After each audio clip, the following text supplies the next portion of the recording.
ሰዎችም አስደወልኩ እንደ ሀገር ያው ተከብሮ መዳኘት የሚችሉ ሰዎች ጠየቁኝ። ስልክ አታነሳም። እሷ ተቀጥራለች። እምቢ አትልም። እሽትልና ቀኑ ላይ ነው የማትኖረው። ስልክ ትዘጋለች። አባቴም በተመሳሳይ በኋላ ላይ እስቲ እግዚአብሔር ያውቃል ብለን ቁጭ ለማለት አልሞከርኩም። ግን ከዛ በኋላ የህግ አካሄድ ሄድኩኝ። ኢትዮጵያ ላይ ህግ አካሄድ ሄድኩኝ። እሺ ጠበቃም ቀጥሬ ማስጠንቀቂያ አሰጠሁኝ። ማስጠንቀቂያ ጻፍኩላት አሰጠኋት። ማስጠንቀቂያ ሳሰጣት ማስጠንቀቂያ መጥሪያም ስሰጣት አትቀበልም።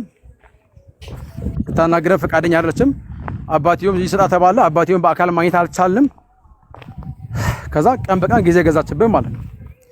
አሁን በኋላ ላይ እኛ በዚህ በህግ ሂደት እያለን የሽምግልናውን መንገድ ስላልተሳካ በህግ አግባብ እንዲህ ብለ ህግ አካሄድ እያለ ቀን በቀን ፍቄ ቤት ቲክቶክ ላይ ይነሳል። ከዛ በፊት አንድ ወንድሜ አንቶኒ የሚባል ያውቀዋለሁ። እዛ ዞላ ክለብ የሚባል ልጅ ደግሞ ተመለስክ አዲስ አበባ ፈልገ ቤታቸውን ማተካቸው በቃ ተስፋ ቆርጠ ወደ ዱባይ ተመለስክ። ወደ ህግ ሄድን። እሺ ወደ ህግ ነው የሄድኩት። ይኸውልህ ምን እያሉት መሰለ ኮመንት ላይ ያው ስለ ሚዲያ ስለማታውቅ ነገር ሌባ ብሄር የለውም ፍቄ ሁላችንም ከጎንህ ነን እያሉት ነው።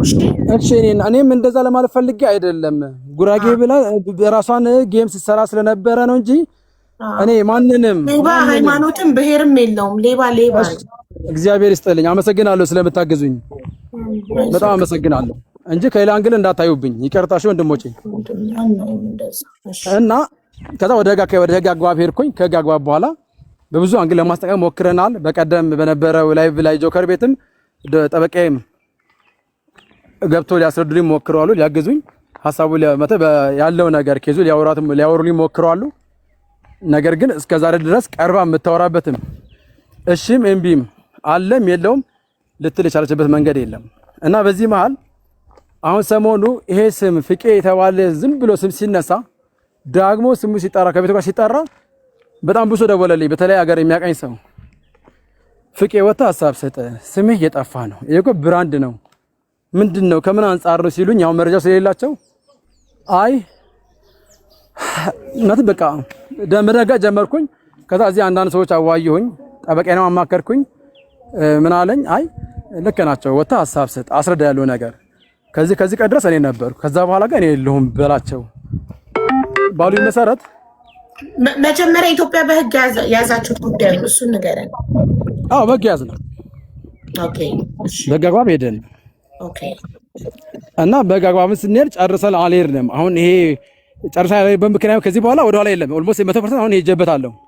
ያኔ ለምንድነው ጀምረን የተሆነ የነበረው አላግባብ ወጪ እንዳታወጣ የጠበቃም የዳኛም ክፍያ አለባት። ነገሩ ሰፍቶ ሲሄድ እዛ እንዳይደረስ በውስጥ እንዲያልቅ ነበር አሁንም የታገስናት። አሁን ግን የመጨረሻው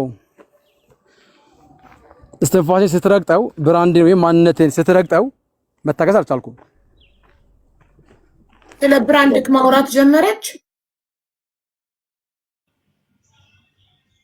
ዘግን ያርሰን ገንዘብ እንደወጣች አቡ ይሰማል። አዎ ይሰማል ፍቄ። ከዛ ምን ላይ ነበር ይቅርታቴ በህግ ይዘናው ጉዳይ ከዛ በኋላ ብራንዴ ነው